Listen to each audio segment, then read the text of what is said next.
Brian White has been becoming a big deal. He's becoming a bigger and bigger deal. If you're not watching his channel, Future Aza, you are missing out. What's happened, Brian? What did you do right that your numbers have just gone crazy? It all started with the cybercab engineering interviews. I had a chance to get in and talk with those people. A lot of new people who maybe they'd heard of me or seen me around didn't understand the depth of what I do. And a good example is Robert Scoble. I was on his radar. We were following each other. We would, comment once in a while. But then when he saw the cybercab series, he was like, "Oh my gosh, you actually know what you're talking about." And since then, there've been a variety of topics that have gone pretty well. Last week, I had this weird, crazy gentleman on to talk about the plastics that the cybercab might use. Oh, A gentleman who knows a thing or two about plastics, and that went pretty well too. oh, I wonder if you could get him back on your show, probably. Probably, but he's real difficult. I see. It's just, all Somebody, by the right. way, I did want to address. Somebody said, "You got to be nice to him, man. Why are you so hard on him?" I go, "We're having fun. This is what we do. If I'm too much, Randy, you can say so. But I think if I was, we'd have stopped doing this by now." Quite frankly, I have always been I was always a really slight guy, like 5'10", 135, that kind of slight. And so I've always been picked on in a nice way. Well, and I figure you're the straight man in the duo. I am the straight man. All right. So you did an overnight ride in a Cybertruck. I I did. I think that that would be fun. I should probably see if I could find somebody to borrow their Cybertruck for a day. So, was there anything shocking to you about that ride? So the Cybertruck, you may be able to just call up the service center and request an overnight test drive. I technically won one by spinning the wheel at a Tesla booth at the Portland Auto Show, but it appears that that's a thing that they are allowing. You may have to call and ask. You may not be able to do it on menu, but it still went through the regular reservation system that you would do for a test drive. Got it. Um, I've had a chance to drive Cybertrucks before, so this was not a big there Oh, were no big surprises. The kids had the opportunity to play with the screen in the back, which is nice. They could put on one thing that I would love for rear screens, which you can get with the Model 3 refresh or the Model Y refresh, is they can put on a movie and it just sequesters the sound to the back. So while they get the full cinema experience, you can still have a conversation. That's also true in the Cybertruck, but you can hear it a bit. So hmm. what we would do if we had something like that is put on our old favorites because I can listen to that movie and still see it up here. Right, right. That would be a great way to pass hours on a road trip. Yeah. So that's just a nice feature. And by the way, when you're not using it, but it detects weight in the back seats, what it becomes is the screen on the airplane that tells you your destination is 32 miles away, your time to you will arrive at. Wonderful, wonderful. That, and my son even pointed out, this ends the "are we there yet" question. Yeah. It kills it right there. It's wonderful. Um, Now what was fun, there's a bit of outcry over Elon, and there's no Oh, more visible face to slap than Tesla. Now, yeah. unfortunately, Yeah. you're slapping the wrong people. Yeah. This is not the best way to do it. It's like getting mad about police brutality and yelling at the police dog. The dog doesn't know what you're talking about. This is crazy. And the Cybertruck is very visible. In the Model Y, far and wide I have traveled. I have never experienced hate in the Model Y. And I would attribute that to the fact that they are everywhere. It is the Everywhere. best selling single model in the world. It's hard to get mad at that many people, but a Cybertruck is very visible. So even in my small town, and in the comments, I had people say, "Well, yeah, but you live in Portland." I don't. I say Portland because if I said Longview, Washington, you wouldn't know what I'm talking about. People who've lived in Washington their whole lives, who've driven past it 100 times, do not know where I mean. I'm in a small, red, rural town. It is, it's that's not it. I could get all the way out to the sticks. I'm sure I would get no hate there because there are no people. But at the play, after rehearsal, had the truck sitting there, and some of my castmates came out, looked at it, made fun of it. well, they should. It's an easy target. And I said, yeah. And they're like, wait, what is this finish? I said, oh, watch this. And I gave it a heck of a kick. And they're like, ooh, that's gutsy. No, it's not. It's not. You want to kick it? Go for it. It doesn't dent. Come on, hop in. And they're like, okay. Blown away. It is a spaceship. It is not the easiest truck you've ever driven. It is probably the easiest car you've ever driven. It is smooth. And even though it's the all-wheel drive, not the Cyber Beast, making it what, the second or third slowest Tesla currently available, the acceleration to them involved language that I won't repeat on your show, involving what they may have just done in their pants. So it is, it was butts in seats, man. That's how you change minds. Yep. So anyway, you enjoyed your time with your Cybertruck. Yes. Yes. All right. Well, now let's talk about the Model Y. You have one of those, as do I, but you have not the newest one. We have the newest one now popping out at Yes. China, popping out of Fremont. So they are already being manufactured in Fremont and Austin and Berlin and Shanghai. They're being manufactured at all the locations. Okay. I had a chance to do a test drive of one in Tigard, Oregon, of a one that was manufactured in Fremont. You look at the VIN, it'll tell you where it was made if you know how to read it. Look for an A or an F, Austin, Fremont. This one, and it was wonderful. The showroom was so gracious. They saw me at the Portland Auto Show and said, we just got it in yesterday. Come in and drive it. I said, I'll sign up right now. She goes, don't. It'll be a week or two out. Just come in before we open and we'll get you in. Like, okay, now we're talking. So I had a chance to test drive it, and it is exactly what I expected. If you have had the opportunity to experience the difference between an original Model 3 and the refresh Model 3, it's that. It's quieter. It's a more refined drive. It's smoother. It's just plain better. Yeah, well, I don't like the look of it, right? Well, after a few days, I think you wouldn't even notice the look of it. You would forget. And we got used to the look of it so quickly that when we got back in our car, we were like, oh, yeah, I see it now. Okay. It also has the rear screen, has fantastic sound, has all the things you expect from a Tesla. And if they're able to get the 7-seater out this year, I would consider upgrading. Stepping up.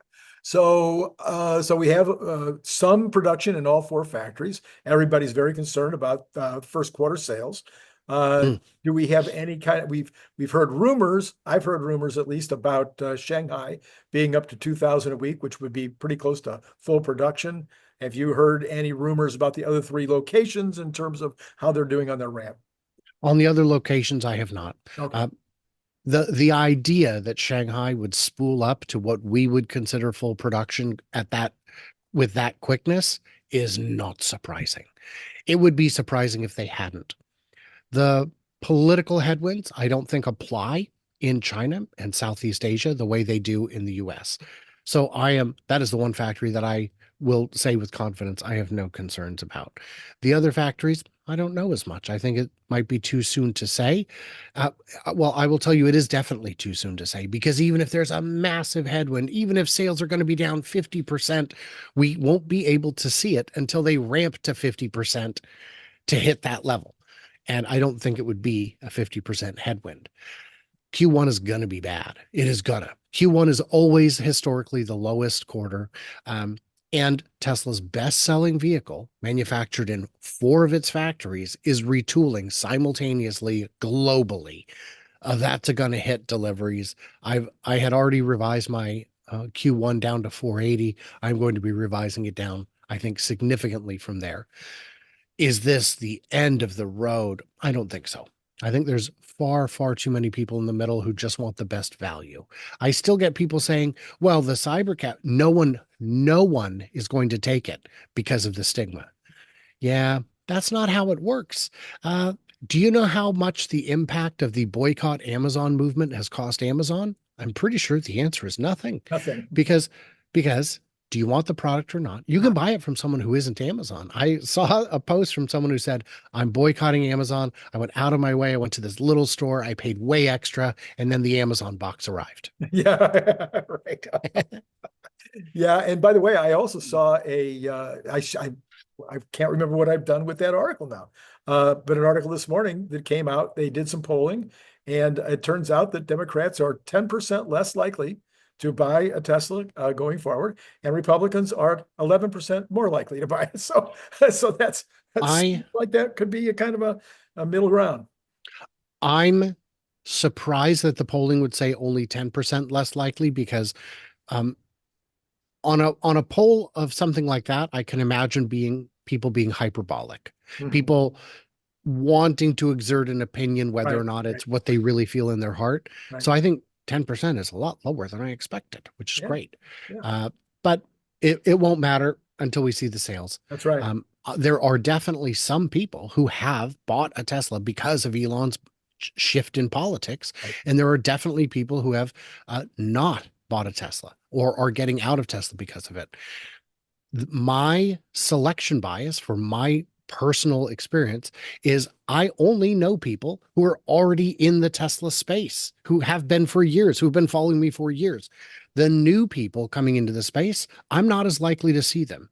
So any experience I share trying to quantify that would be meaningless. So I'm not going to because I'm aware of how selection bias Right, works. right, right. So, cyber cab expectations, you did a video on that the other day, in terms of some of the ease of getting it done in Austin, the difficulties in California, et cetera. Just give me an overview of what you. Sure. Sure. Well, I don't know if you've ever been to California, Randy, or if you have any opinions about the regulatory state of California. Not me. But for those just tuning in, California is known for having more strict laws than a lot of other places. New York used to be that way as well. In many categories, on many things, they still are that way. Boston is famous for making it very hard to open a restaurant.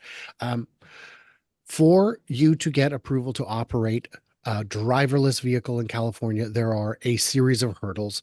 Tesla has applied for the permits to begin the process of jumping those hurdles. One of the early steps is you must have a safety driver in the vehicle. That makes sense. We saw that with Cruise and Waymo years ago. We know that that's how it works. Zoox was able to sidestep that. Hmm. Uh, how? By first proving it in other markets that didn't have Mhm. that restriction. So I see people saying, well, Cybercab's not going to work because if you've got one safety driver and one passenger, that's too tight. That's not, I go, right. No one said Cybercab. We said Robotaxi. It'll be threes and Ys, and then they will just port the experience to the other vehicle. Waymo doesn't have to go back to safety drivers just because the all new 2025 I-Pace is out, or when they switch to the Kia, or when they switch to the Zeekr. They're not going to have to go start from square one again. It's the same technology in the vehicle. It's only the vehicle that's changed. So Austin, on the other hand, has uh, a more reactive regulatory environment than a proactive one.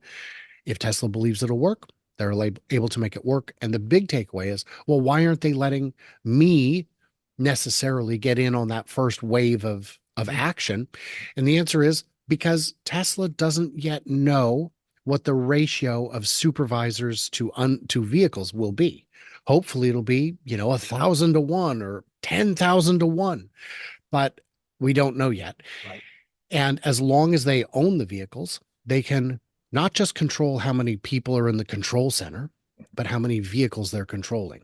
And if all of a sudden uh, something happens and everyone in Florida for some reason decides to throw their car on the market that day, Teslas would be stuck scrambling, going, "Who can we call in for overtime? Are there even enough trained people to legally operate?"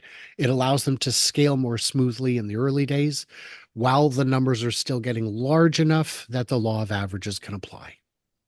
Yeah, well, that's that. So then, speaking of supervised, Grok Voice appeared since I saw you last. I don't know if you've had a chance to go on the app and play with it. I I have have. not. I keep looking, and it's not on my app yet. So I'm like, come on, guys, make sure that I have availability here so I can talk about it. But it is. I have definitely been playing with Grok a lot in terms of just back and forth on textually. with words, and it's phenomenal to play with. I mean, it's so fun.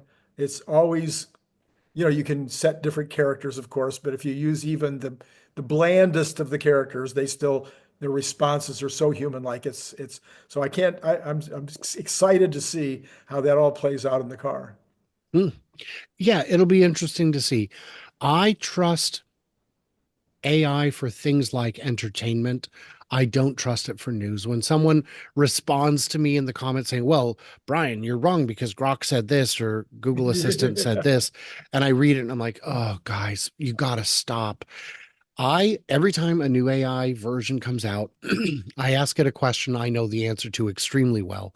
And every time there's something truly fundamentally wrong with it, I cannot imagine using it on a topic about which I know very little because I have to assume that some part of it would be wrong, and I have no way of knowing which part. One of the smart guys yesterday said, after you've got your answer, just put at the bottom, please, check this to make sure Hmm.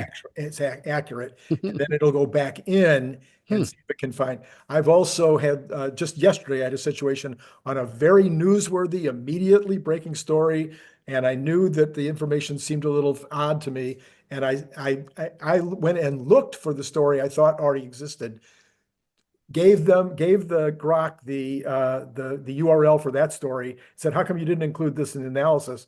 Completely changed the analysis, said, yeah, you're Hmm. right. I messed up. I should have included that in the analysis, and here's my new analysis. So there Hmm. are ways to kind of encourage Grok to, Yes. right, yeah, And it won't be long before it does that automatically. I can see why it wouldn't do that now. If it was doing multiple layers of recursive testing on itself, right. that would triple the load on the servers. And we're already burning quite a bit of juice here, guys. It's coming. It'll be fine. Yeah, and And if the question is, find me a pretty good restaurant along my route, I have absolute confidence it'll do just fine. And you know what? A place with some gluten-free options right. or I want barbecue. I have absolute confidence it will do that with ease. Because if there's three barbecue places and two of them are good and one slightly better than the other, it doesn't matter which one you take me to. Does it? I mean, No, really? no, not that much. And if I No. really care, if it's really that important, I can say, give me, which I did also on another thing. Another way to make sure you're getting all the information is to say, give me the top 10, as Sure. opposed to just give me this one answer. Sure. Give me the top 10 answers that you have on that set. No, that won't work, Randy, because I have to focus on driving. Driving. Oh, you're talking about, yes, in the Oh, car. in the car. But I don't have to focus on the idea is I believe that Eventually, you will we not will be. get we will get that kind of grok Right. when we have supervised, when we could really play with it without it being a distraction. Exactly. Exactly. That'll be the best time. The best times are yet to come. Oh, my, Last thought. Any thoughts on what you're seeing out of China with regard yes. to the FSD in China? Oh, that. So the first question I thought you were going to ask is how's China going generally on EVs? And the answer is Yeah, gangbusters, gangbusters. gangbusters. Yeah. You and I will have a show about that coming up, maybe tomorrow, today. I'm not Yeah. sure, but FSD, FSD. I had people telling me it with absolute confidence Tesla will never have FSD in China because they're not allowed to gather data for training, and they can't have data farms there, server farms there to crunch it. And I thought, yeah, but we've been told enough times that it is coming any day. And of course, a couple of days later it comes. And people said, this has got to be fake. How could this work? And the answer is version 13 is a good driver who has never driven in China. I would consider you, Randy, a good driver who has never driven in China. Um, if I just hand you the keys and say good luck, I think you're going to flounder in China. But if I let you watch a curated playlist of China traffic behavior, I think you're going to do pretty good and get good pretty quickly. And that's what this is. Version 13 had an opportunity to train on YouTube style videos of China traffic patterns. It is capable of converting that into 3D space the same way it does just with forward facing cameras. And from that, it was able to learn, okay, I got it. This is the behavior. These are the signs to look for. These are the cues. And out of the gate, it looked pretty good. Not best in class, Mhm, mhm. but I don't expect if day one is best in class, the rest of you are doomed. But I think, yeah, it's right up there. This means we're going to be recognizing a little bit of revenue this quarter, doesn't it? It should. Yes, Yeah, absolutely. some amount. I don't know what amount, but some. I saw a post just before we went on the air where an influencer in China has just posted he gave it a 9 out of 10 uh, and says it is best of class. Hmm, hmm. And I could see that being I could argue either side of that. I could say that maybe their particular route was easy, or their areas got better training or better behavior, or any of those things, or maybe he's just just personally loves Tesla. And I mean, I could see it either way, but I could also see that it could just be that good. Yeah, yeah, yeah, yeah. So that's a very exciting thing. And as you said, Tesla should be able to post some of the because they've already sold some units over there that they haven't been able to take the profits yet. Right. Moreover, they will probably be selling quite a lot of units over the next week or so, weeks, in March as people hear about it and decide to either. I guess you can only buy it at this point. I'm not sure they have subscriptions yet in China.